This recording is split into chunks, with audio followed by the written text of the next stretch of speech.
पश्चिम बंगालमध्ये आयोजित संथाल परिषदेसाठीच्या मूळ ठिकाणात पश्चिम बंगालच्या प्रशासनानं कोणत्याही सूचनेशिवाय बदल केल्याबद्दल तसंच राष्ट्रपतींच्या पश्चिम बंगाल दौऱ्याबाबत पुरेसा राजशिष्टाचार न पाळल्याबद्दल राष्ट्रपती द्रौपदी मुर्मू यांनी नाराजी व्यक्त केली आहे।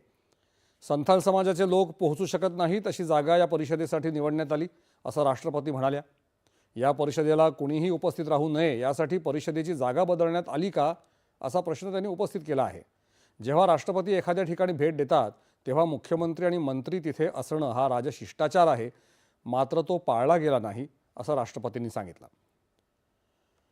या प्रकाराबद्दल पंतप्रधान नरेंद्र मोदी यांनी पश्चिम बंगालच्या तृणमूल काँग्रेस सरकारवर टीका केली आहे।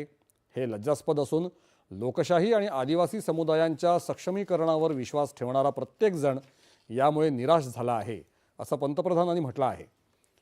आदिवासी समुदायातून असलेल्या राष्ट्रपती द्रौपदी मुर्मू यांनी व्यक्त केलेल्या वेदना आणि व्यथा भारतातल्या लोकांच्या मनात प्रचंड दुःख निर्माण करणाऱ्या आहेत असंही ते म्हणाले।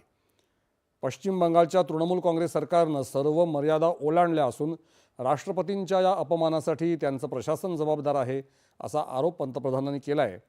पश्चिम बंगाल सरकारकडून संथाल संस्कृतीसारख्या महत्त्वाच्या विषयाकडे इतकं दुर्लक्ष होणं दुर्दैवी आहे।